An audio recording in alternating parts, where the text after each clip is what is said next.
j'ai de plus en plus de mal avec les discours culpabilisants. En fait, avant, je ne me rendais pas compte. Je me rendais pas compte à quel point, déjà nous, on pouvait culpabiliser soi-même et à quel point il peut y avoir un discours culpabilisant des autres. Que ce soit des gens qui nous aiment ou pas, que ce soit des gens qui nous respectent ou pas, voilà, que ce soit peu importe. Et il y a un discours culpabilisant que moi j'ai entendu chez des thérapeutes aussi. Et je me suis dit, en fait, c'est tout le monde. Que ce soit quelqu'un qui nous aime, que ce soit quelqu'un qui veut nous aider, que ce soit nous-mêmes, il y a très souvent un discours culpabilisant qui peut nous dire, que ce soit quelqu'un qui nous le dise ou que ce soit nous-mêmes, quand même c'est pas si grave. Quand même tu pourrais faire des efforts. Quand même y a pire que toi. Quand même il y a des gens qui souffrent vraiment. Moi ce discours je l'ai entendu dans la bouche de thérapeutes envers moi-même et je l'ai vu aussi en regardant des vidéos, en regardant des choses. Et alors des gens qui culpabilisent, ça on en voit très souvent, en tout cas moi j'en ai beaucoup. Mais de l'entendre dans la bouche de thérapeutes, d'accompagnants, j'avoue, là j'en ai un petit peu marre. Il y a un phénomène qui... En fait, il y a quelque chose qui n'est pas souvent compris ou qui n'est pas pris en compte, qui est occulté même. Hein. On occulte tout un pan de l'humain qui est super important parce qu'en fait on ne nous l'apprend pas à l'école, ça devrait être un cours à part entière, ça, la connaissance de soi. Et donc la connaissance de soi, c'est pas juste connaître qu'il faut manger pour vivre, qu'il faut dormir pour être en forme, qu'il faut répondre à ses besoins primaires. Il y a tout le pan qui est oublié, qui est le système nerveux. Et le système nerveux, en général, on s'y intéresse quand on nous parle et qu'on ressent un besoin, et quand on est à bout. Quand on est à bout psychologiquement, alors on peut aller voir un thérapeute, un psychologue, un psychiatre même, d'autres thérapies, qu'on soit plus thérapie, j'allais dire, acceptée, ou plus thérapie alternative. Bref, tout le système nerveux, on ne l'apprend pas. Et c'est nous, personnellement, qui allons lire des bouquins, écouter des conférences, s'intéresser à tout ça. Et donc, quand on commence à s'intéresser à la biologie du corps, sans forcément devenir des experts, hein, on n'est pas des scientifiques, on n'a pas fait d'études pour, on se dit, punaise, ça on ne nous l'explique pas. On ne nous explique pas comment marche le trauma, on ne nous explique pas comment on se fabrique en tant que de bébé jusqu'à adulte, comment on en est arrivé à être un adulte traumatisé ou un adulte dépendant affectif ou un adulte hypersensible ou un adulte avec des problèmes plus graves du type de maladie mentale. On ne nous explique pas ça. Et donc, quand il y a un thérapeute ou n'importe qui va nous dire ou qui va dire à quelqu'un « Tu pourrais faire un effort, tu pourrais faire un effort pour sortir de ta dépression, tu pourrais faire un effort pour sortir de ton agoraphobie, tu pourrais faire un effort pour être quelqu'un de différent en vrai, tu pourrais faire un effort pour en fait guérir, finalement c'est ça qui est dit ». C'est appuyer sur le bouton de la culpabilité en mode XXL. C'est dire, en fond, tu ne fais pas d'effort pour guérir. Ça, moi, je l'ai entendu personnellement dans ma vie, quand j'étais en dépression. Et j'ai eu moi-même le recul pour voir que j'avais pu être culpabilisante avec certains clients à une époque. Et c'est après coup que je me suis pris une baffe et je me suis dit, punaise. Quelqu'un, qu'il soit en dépression, qu'il ait ce qu'on appelle du TDAH ou autre, moi je ne suis pas spécialiste là-dedans, qu'il soit hypersensible, ça me parle un peu plus. Qu'il soit en burn-out, peu importe son état, qu'il soit incapable de sortir de chez lui parce que traumatisé par des traumas.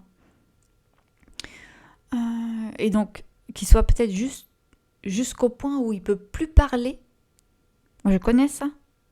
Je l'ai vécu il y a 15 ans, un truc comme ça, où tellement tu es épuisé et traumatisé, tu ne peux plus parler. C'est ancré dans nos consciences en tant qu'individu. Il suffit d'avoir de la volonté pour guérir. C'est faux. C'est faux. Quand on connaît un petit peu le système nerveux, on se dit ah putain, en fait, c'est pas une histoire de volonté. C'est une histoire d'hormones, c'est une histoire de nerfs vagues, c'est une histoire de survie. Et en aucun cas, et c'est une histoire de biologie, et c'est pas une histoire de volonté. Mais encore une fois, c'est pas de notre faute parce qu'on nous l'apprend pas. On nous apprend pas ça. On nous apprend pas ça à l'école. Ça devrait être quelque chose qu'on apprend à l'école. Tout comme le français, on apprend le français. Tout comme on apprend la géographie.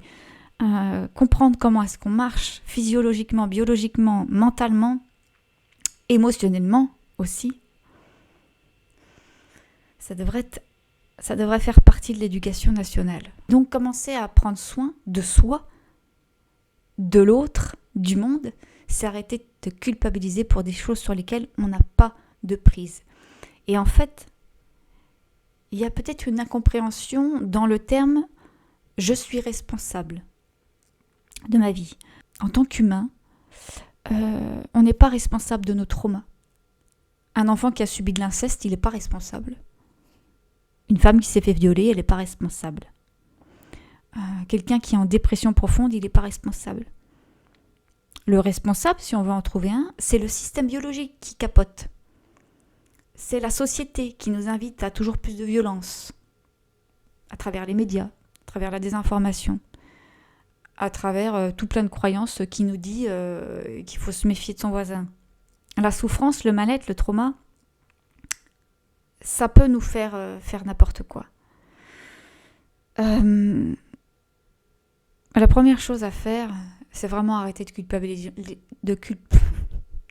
La première chose à faire, je le refais, c'est d'arrêter de culpabiliser les gens qui ne vont pas bien.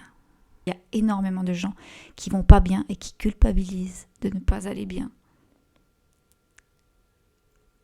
Il peut y avoir des croyances de « je tiens pas la route »,« je suis qu'une merde »,« je suis incapable de sortir alors que j'ai envie de sortir mais j'ai peur », je suis incapable d'avoir une relation normale parce que je suis dépendant ou dépendante affective. Il y a plein de culpabilités comme ça qui traversent quelqu'un qui va pas bien. Et je sais de quoi je parle parce que c'est quelque chose que j'ai vécu. Voilà, je suis quelqu'un de profondément traumatisé. C'est d'ailleurs ça qui m'a amené à vouloir aider les gens.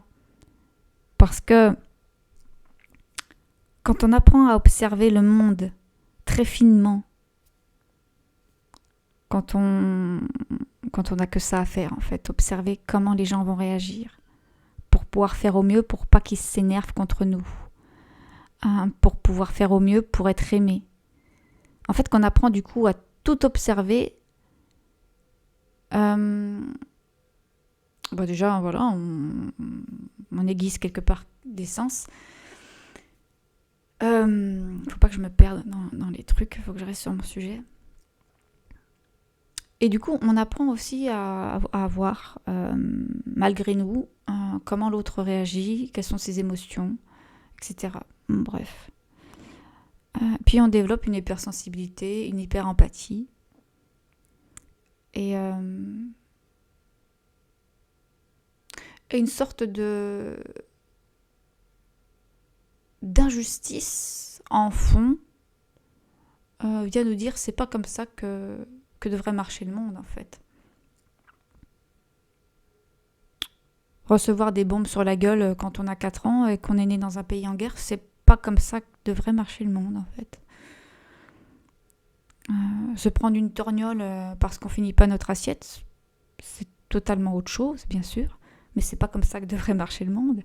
Il y a une sorte d'injustice de fond, de petit être sensible en fond, et je sais que ça parle à plein de gens quand je dis ça. Je sais qu'il y a plein d'êtres sensibles qui regardent cette vidéo et qui se disent « Putain, ça me parle ». Ouais, parce qu'on est des êtres sensibles, on est des êtres d'empathie, on est des êtres qui sont faits biologiquement pour aimer, pour s'attacher, pour échanger. Et ça devrait pas être... et ce n'est pas normal, ça ne devrait pas être le quotidien de certaines personnes d'avoir peur, de se sentir en insécurité, de vivre la guerre, de vivre des violences psychologiques, de vivre des violences physiques. C'est pas normal. Il n'y a rien de normal à tout ça. Et c'est normal que dans un monde comme ça, il y ait des gens qui n'aillent pas bien. Alors je suis pas en train de déresponsabiliser du coup quelque part. Nous enlever nos responsabilités en tant qu'adultes, aussi traumatisés que l'on soit, plus ou moins selon le vécu qu'on a. Notre responsabilité, c'est de nous soigner du mieux qu'on peut. C'est d'éviter de transmettre nos traumas à nos enfants. On a la possibilité de le faire là où nos parents, nos grands-parents, nos arrière-grands-parents ne pouvaient pas le faire. Parce qu'il n'y avait pas la connaissance de tout ça. On n'avait pas le recul. Et on ne connaissait rien finalement au trauma. Et voilà, on n'avait pas le recul qu'on a maintenant. On n'avait pas le temps. On avait juste le temps d'aller labourer les champs, à part si on était né avec une cuillère en or dans la bouche. Le quotidien des gens, c'était pas toujours facile. Et voilà, donc la responsabilité qu'on en a en tant qu'adulte, c'est faire de notre mieux avec les outils qu'on a. Surtout pas de nous culpabiliser. Faire de notre mieux avec les moyens qu'on a. Des fois, c'est pas grand-chose. Et bien avec ce pas grand-chose, des fois on minimise aussi, on imagine qu'on n'a pas grand-chose, mais en fait on a des ressources. Mais des fois on a l'impression qu'on n'a pas grand-chose. Avec ce pas grand-chose-là, on peut faire beaucoup de choses. Voilà, bon là où je voulais en venir, c'est que au départ quand j'ai fait cette vidéo, c'était pour dire, en fait je venais de regarder une vidéo, voilà, toujours ce discours de fond de quand on veut, on peut. Mais c'est faux, ça n'a jamais été aussi faux que maintenant qu'on connaît le système nerveux, qu'on sait comment ça marche. Quand on peut pas, on peut pas. C'est pas une question de volonté. Mais ça, on nous a tellement rabâché ça quand on était môme. Nos parents l'ont tellement entendu de leurs propres parents, qu'ils l'ont tellement entendu de leurs propres parents, qu'ils l'ont... Voilà. Qu'en fait, on a fini par y croire. Sauf que la science aujourd'hui nous prouve le contraire. Et il faut arrêter maintenant de faire ça. Il faut arrêter de culpabiliser les gens. Il faut arrêter de se culpabiliser soi-même. Et j'ai fait cette vidéo parce que moi, ça me blesse profondément quand je vois des gens faire ça. Quand j'entends des gens dire des propos comme ça, je suis blessée. Je me dis, c'est pas possible de continuer à agir ainsi. C'est pas possible de rester dans l'ignorance comme ça, en fait. De continuer à transmettre des choses comme ça, qui peuvent vraiment faire du mal aux gens. Qui peuvent vraiment les... Enfin, la culpabilité, c'est vraiment un truc horrible, quoi. Ça peut vraiment détruire des vies. Je me suis jamais sentie thérapeute. C'est quand on m'a dit tu es thérapeute, je me suis dit bon d'accord, je suis thérapeute. Mais non, je suis énergéticienne, je suis accompagnante. Peut-être par respect pour les thérapeutes qui ont fait des études. Par respect, je pense, pour les psychologues, pour les psychothérapeutes, pour ceux qui ont, eux, ce sont des thérapeutes.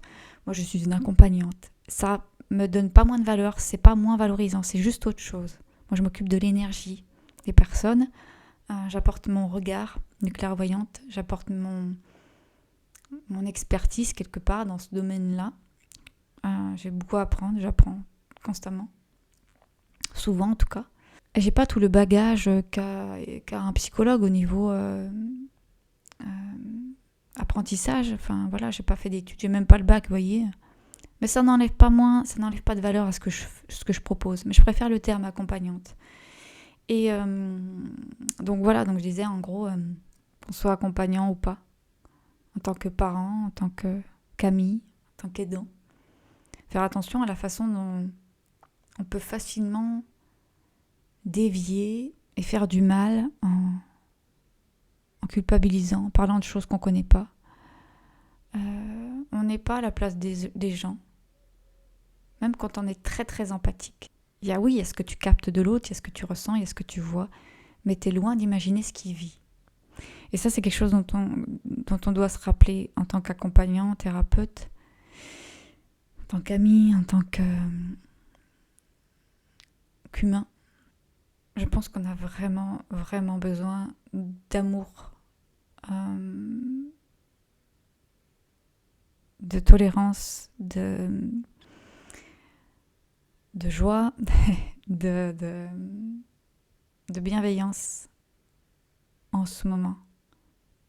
Il y a quelque chose qui s'opère, c'est pas forcément... Ok, bon, j'apprends en vous parlant. Ok.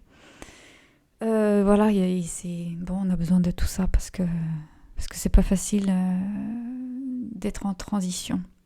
Je parle pas de transition sexuelle. C'est pas facile non plus, j'imagine, je sais pas. Mais, d'être en transition, de passer d'un monde qui souffre, un monde en survie, à un monde qui doit se déployer dans d'autres visions, dans une autre énergie.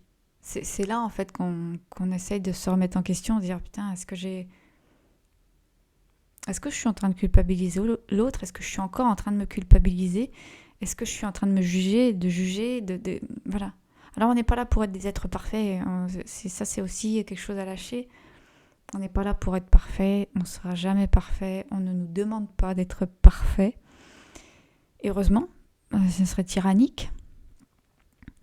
Mais peut-être juste avoir un regard sur là où on en est. Où est-ce que j'en suis là maintenant en tant qu'individu humain? Est-ce que je nourris des choses qui me sont importantes? Est-ce que j'ai suffisamment d'amour propre, etc. Pas pour juger, pas pour culpabiliser, l'inverse. Pour se dire, ok, bon, j'en suis là. Juste pour avoir un regard. On n'a même pas besoin d'aller plus loin. Juste avoir un regard. Parce qu'en fait, la conscience, elle voit. Simplement de voir. Alors, je sais que ça change de discours que j'ai d'habitude. Mais des fois, on n'a pas envie. Il n'y a pas de problème en fait. Des fois, juste on fait le point. Ok, j'en suis là. Ok, j'ai encore de la rancœur par rapport à ça. Ok, j'ai encore beaucoup de jugement par rapport à ça. Ok, je suis encore en souffrance par rapport à ça. Des fois, ça suffit simplement, le fait de poser le regard là-dessus, c'est un premier pas. Et des fois, on n'a pas besoin d'en faire un deuxième. Il viendra s'il doit venir. C'est ça aussi la bienveillance envers soi et le respect de soi, de nos limites. Ça m'a fait du bien de faire cette vidéo parce que je prends le temps d'exprimer des choses que j'exprime pas d'habitude. Et puis en plus, on a la chance d'avoir YouTube et tous ces réseaux-là qui nous permettent de nous exprimer. Si j'ai fait ce métier, c'est parce que j'aime l'humain. Et parce que je trouvais ça trop cool de se servir de ses perceptions pour faire un truc. On va pas se mentir. Je trouvais ça trop cool de voir des trucs que les gens voient pas. Et je trouvais ça trop cool quand j'entends parler les êtres qui accompagnent la personne. Voilà. D'entendre l'invisible qui aidait là-dedans. Je trouvais ça trop cool. Mais je l'aurais pas fait si j'aimais pas l'humain. Voilà, ça aurait été horrible même. T'aimes pas l'humain et tu travailles de l'humain, c'est pas cohérent. Donc voilà, au départ c'était ça. Quand j'étais ado, je voulais être assistante sociale. Je voulais faire ça et puis j'étais trop sensible. Je pleurais trop facile. Enfin, j'étais trop sensible, mais je me suis dit, je vais jamais tenir le coup en tant qu'assistante sociale. Je vais me faire dès la première semaine, je vais m'écrouler en fait. Ça va être horrible parce que je vais être face à des trucs que je vais pas réussir à gérer. Et puis voilà, j'ai rencontré des gens, machin truc. J'ai rencontré des êtres qui m'ont donné l'occasion en fait de faire ce que je fais maintenant. Et je les remercierai jamais assez. Voilà, c'est tout. Je vais terminer là-dessus. Donc stop à la culpabilité. Peu importe le métier qu'on fait, peu importe qui l'on est, peu importe qu'on estime avoir tort ou raison. Je pense qu'il est temps d'arrêter toute forme de culpabilité.